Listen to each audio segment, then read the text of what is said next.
escuché a Obama mencionar que había una sociedad de la Tierra plana. Nosotros no pertenecemos a esa sociedad de la Tierra plana, es una sociedad inglesa de la Segunda Guerra Mundial, porque se le habían prendido fuego. Siempre lo que uno tal vez no conoce es que a lo largo de la historia nunca estuvo realmente el debate sellado en cuanto a si la Tierra le gira alrededor del Sol o se traslada alrededor del Sol. Por eso aparece de alguna manera toda la relatividad de Einstein, que no es por una cuestión de sin movimientos relativos, sino va por otra cuestión de lo que se llama las transformaciones de Lorentz. La modernidad, la comunicación a través de Internet, la comunicación de personas en distintas partes del mundo, pudiendo compartir investigaciones personales, ha hecho que todo esto creciera de una manera tan exponencial como nunca ningún tema ha crecido tan rápido, llegando a alcanzar las millones de personas. Es muy curioso el tema, por primera vista parece una estupidez, porque uno tiene en la cabeza que supuestamente hay fotografías de la Tierra esférica que proporcionan las agencias espaciales. ¿Qué es la resolución angular? Se llama también el criterio de Rayleigh. ¿Por qué surge la pregunta esa? Porque cuando uno va al top 10 de por qué la Tierra es una esfera, una de las más clásicas es que el barco desaparece en el horizonte, de la parte de abajo primero que la de arriba, y entonces por ese motivo es como que el barco estaría siguiendo la curvatura del agua, como que baja. Exactamente. Obviamente nunca sucede hacia los laterales, ¿no? Siempre sucede como hacia el frente. Pero claro, eso uno se lo podía decir a la gente antes de que existiera toda esta tecnología tan avanzada a nivel óptico, porque hoy en día simplemente con una cámara, con un zoom medianamente potente o con un telescopio, ese objeto que se perdía vuelve a aparecer. ¿Vuelve a aparecer hasta cuándo? Hasta que la resolución angular, o sea, la luz que tendría que entrar en el lente para resolver la imagen, no puede alcanzar más porque es muy pequeña el ángulo que tiene y se pierde la imagen, sale fuera de foco, para que la gente lo entienda. Entonces, ¿el punto cuál es? Nosotros tenemos que lidiar con algo que se llama perspectiva, que es que los objetos se hacen más chicos en la distancia, pero a veces el objeto termina desapareciendo antes de achicarse lo suficiente por una cuestión de visibilidad atmosférica y de resolución angular. Y también está el tema de la polución, más allá de la pérdida un montón de cosas, exacto. Claramente, exactamente, pero hoy en día se pueden hacer observaciones a larga distancia, incluso mucha gente, este tema fue siempre un tópico bastante caliente, algunos decían no, porque ese objeto desaparece, hay edificios cortados. Nosotros tenemos el caso de Colonia, en Rambla de las Américas, a Buenos Aires, que se ve prácticamente 30, 40 edificios, de los cuales más de la mitad no deberían ni siquiera verse ni la puntita, que si la visibilidad atmosférica te lo permite, podés llegar a larga distancia. De todas maneras, ahora, y para evitar toda esta cuestión atmosférica, lente infrarrojo, adelante de la cámara le ponen un filtro infrarrojo, entonces filtra un montón las capas atmosféricas y te permite ver todavía más lejos. Era un ingeniero civil que viaja mucho en Estados Unidos y desde 10 kilómetros de altura de un avión comercial llega a ver al horizonte con estos filtros a más de 1.200 kilómetros de distancia. Según los cálculos matemáticos no podrías ver más de 400 kilómetros. A ver, digamos que en una distancia como de Colonia a Buenos Aires, que son a Puerto Madero, que son más de 50 kilómetros, supuestamente, según los cálculos de la NASA, la curvatura de la Tierra tendría que estar, los edificios no se tendrían que ver, sino que tendría que estar una curvatura oculta a 196 metros. Del punto inicial al punto final hay una caída de 196 metros. Supuestamente la gente que cree en la esfera interpreta que a mitad de camino el agua que se curva, ¿no?, tiene como una elevación, porque vos estás en una esfera, entonces vos vas a tener en la mitad de la visual vas a tener como si fuese que el agua se eleva y vuelve a caer. Entonces, cuando te dicen que los objetos uno los ve cortados, es porque está como este abultamiento de agua, en este caso, ¿no?, porque estamos mirando a través del río, habría como un abultamiento de agua. ¿El tema cuál es? Hay muchos de esos edificios que miden menos de 120 metros, menos de 100 metros. Las propiedades de los fluidos, el agua, de por sí no hay experimentación científica en la historia de la humanidad que haya demostrado que el agua pueda quedarse adherida a la parte externa de un contenedor, en este caso sería una esfera, que además rota, que además se traslada, que además el sol, que supuestamente nosotros estamos dando la vuelta, se traslada a miles de kilómetros por hora sobre el universo en expansión. Entonces, digamos que lo que nos hicieron fue hacer que nosotros mismos negáramos nuestros sentidos, porque en realidad cuando vos levantás la vista, vos ves que el sol tiene el mismo tamaño que la luna, sí, ves que se mueven arriba tuyo, las estrellas giran arriba tuyo, el agua siempre va a ser plana, no hay manera de demostrar lo contrario. Entonces ahí entra un poco el por qué y quiénes fueron, de alguna manera, los que a lo largo de la historia fueron fabricando esta mentira para un control social, lógicamente como existen las religiones y demás. El heliocentrismo no escapa a una religión. Respecto a la pregunta de si el agua se curva, si es así, si tiras un poco de agua en la mesa, verás que por el efecto de la turgencia, el agua toma una forma curvada. Turgencia habla. Si pones una gota de agua, por ejemplo, en la punta de un dedo, y la observas, verás que no es chata, es curva. Se llama superficie de tensión, pero eso, primero y principal, que eso tiene que ver, por ejemplo, mucha gente te dice, no, y entonces una gota de agua.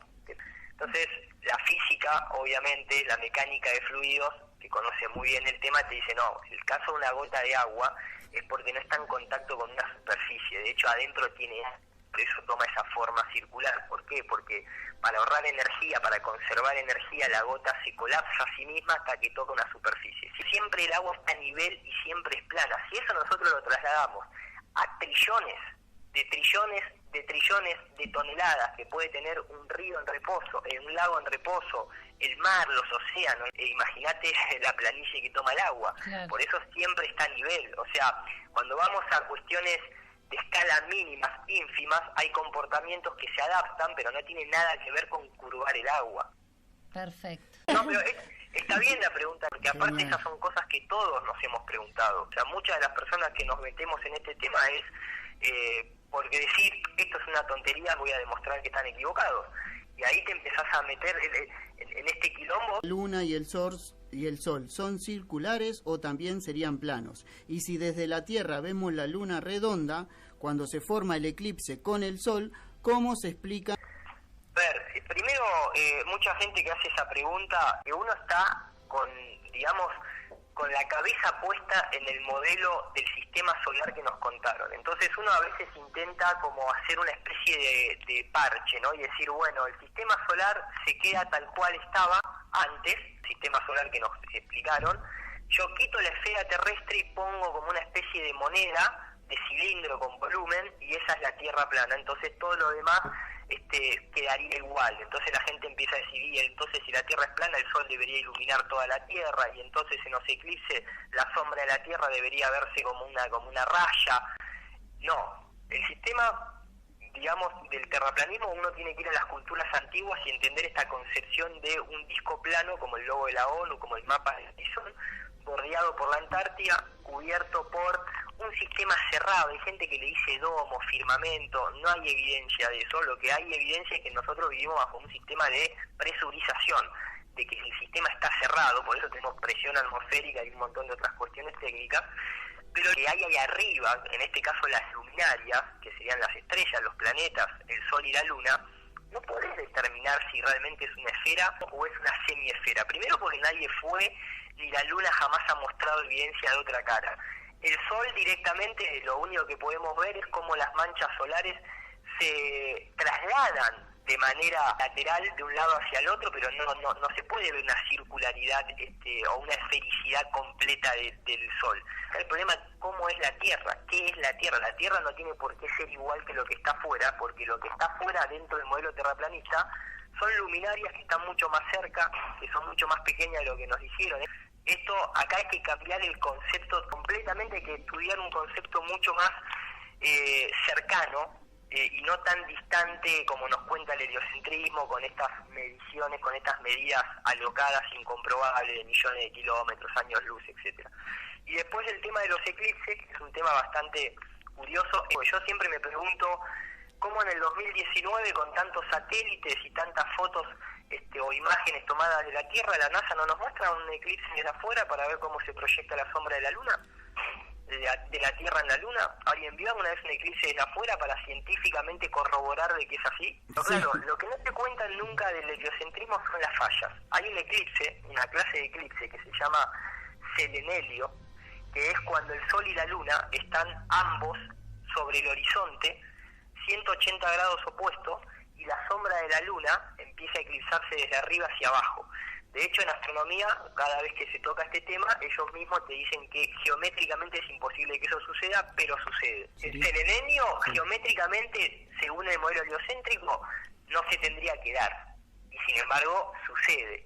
Y después lo otro curioso es que yo le propongo que agarre dos esferas y ponga una esfera frente a una lámpara y le proyecte una sombra de esa esfera a otra esfera, y va a ver que no es un círculo como sucede en la vida real cuando uno observa. Una esfera proyecta sobre otra esfera una sombra en forma de S. ¿Por qué? Porque la sombra tiene que estirarse para cubrir la parte que sería esférica. No puede generarse un círculo perfecto como se ve cuando se eclipsa. Entonces, el tema es que la luna puede ser que sea apenas convexa, puede ser que sea una semiesfera. Hay muchos astrónomos, incluso de la Royal Academy de Londres, que en el año 1700 y pico dejaban escrito que había cuerpos no luminiscenses, que la astrología moderna lo llama los nodos, que eran lo que eclipsaba el Sol y la Luna, porque también en el eclipse de Sol nadie vio la Luna eclipsarse. O sea, nadie ve que la Luna viene. Se ve un disco negro que tapa el Sol. Sí, tal cual. No hay manera de evidenciar que eso es la Luna, ¿eh? Si alguien tiene una fotografía, si alguien puede lograr una fotografía en un eclipse de Sol que se vea la Luna, sería un premio Nobel. Como la Luna nueva, ¿alguien la fotografió una vez? No. Nadie. No, porque está en el contraste con el Sol. Bueno, pero ahí está la NASA, que le saque una foto desde afuera con su tecnología mágica. Tenemos colegas que lo tiran a 35 o 37 kilómetros de altura en Estados Unidos y demás. Hay mucha gente haciendo esto con cámaras para ver si el horizonte se curva. Lógicamente no se curva. NASA es el consumidor de helio más grande del mundo, eso es un dato real. Porque ellos se la pasan lanzando globos. Lo que me terminó de convencer en mi experiencia personal fue cuando vi el primer globo de altitud, que veía que a 34 kilómetros de altura no había curvatura. Y dije, la Tierra es así. O sea, nunca me lo había mostrado la Tierra así. Siempre uno la Tierra la ve en documentales, producto de la NASA, o una agencia rusa, o china, etcétera, o en películas.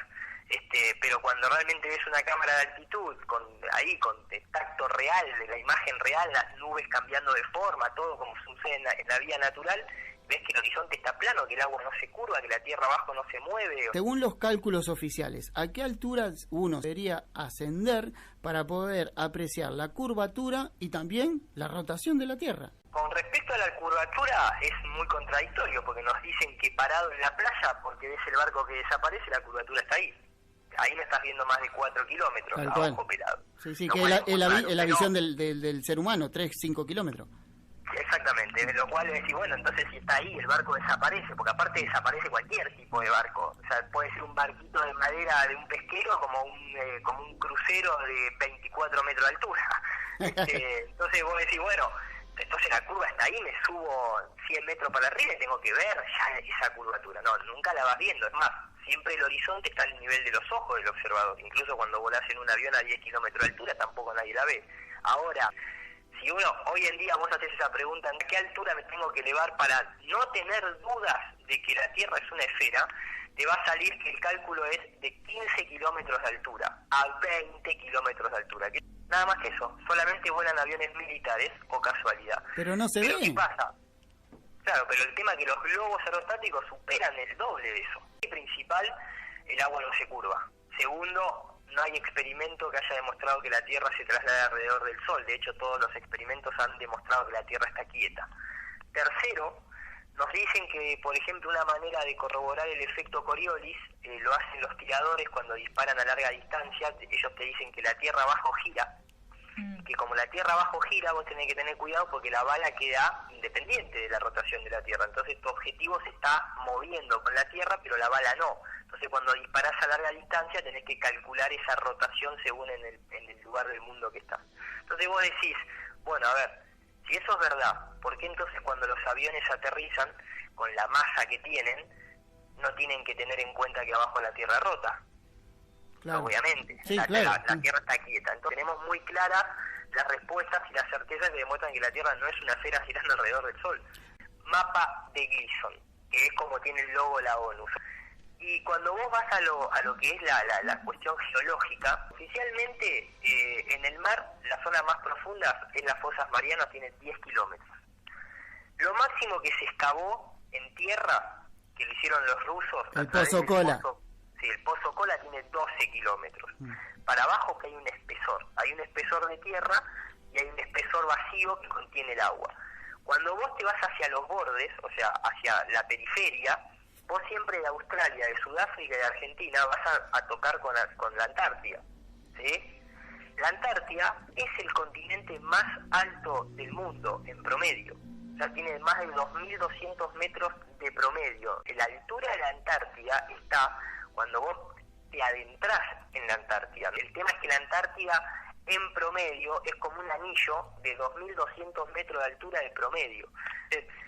Vos tenés como una especie a nivel geológico, tenés como una especie de plato de sopa con grosor y con las condiciones perfectamente dadas para que el agua siempre esté a nivel, y los continentes están adentro de eso, sobrepasan simplemente la altura del nivel cero, que es el nivel del agua, nada más que eso. O sea, no hay ni guardias de la NASA custodiando la muralla o el borde del fin del mundo, esas ridiculeces que se dicen porque no les queda otra, ¿no? O sea, lo que sí hay en la Antártida son militares. Hay un tratado, que es el Tratado Antártico. El Tratado Antártico, sí. Y no te habilita el gobierno.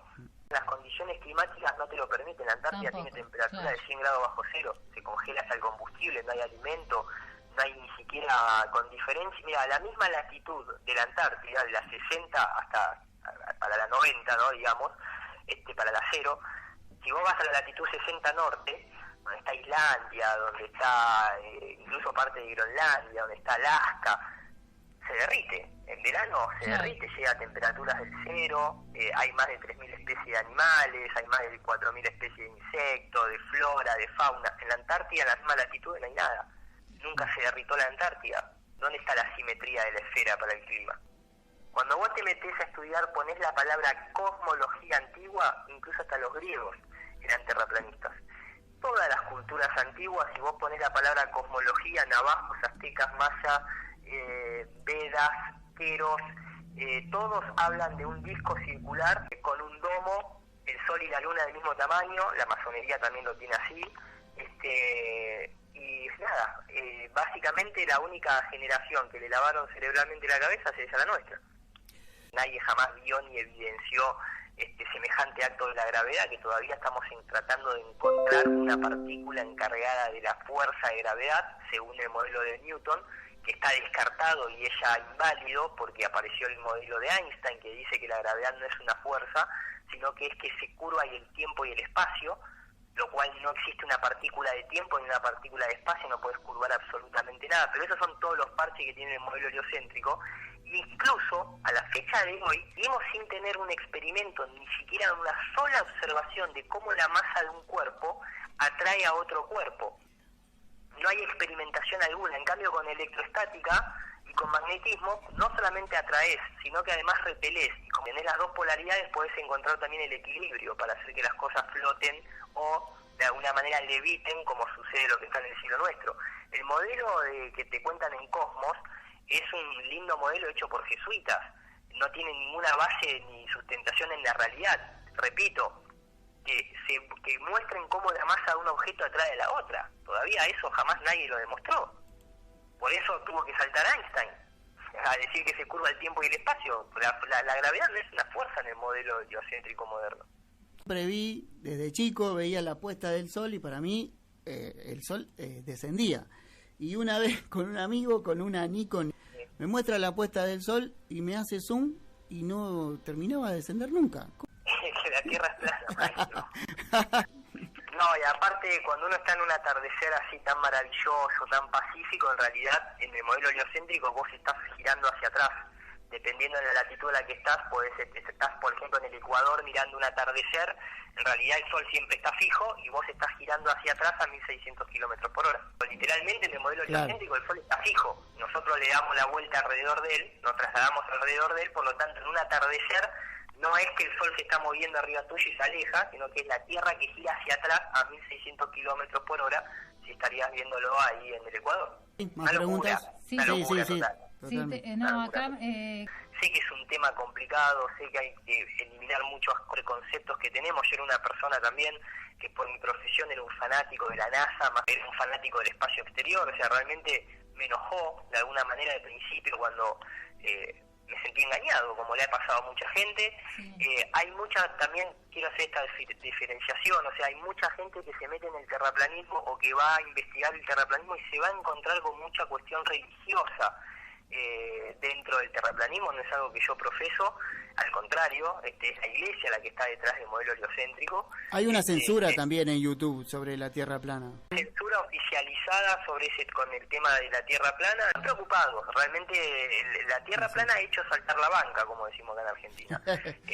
Nunca había sucedido, es más, vos podés prender la tele hoy en día, vas a encontrar todos los medios de comunicación hablando de ovnis, incluso hablando de masonería, y no pasa absolutamente nada. Hablas de unicornios, no pasa absolutamente nada. Hablamos de fantasmas, no pasa nada. Hablas de la Tierra plana y que el agua no se curva y sos y ahí arde Troya.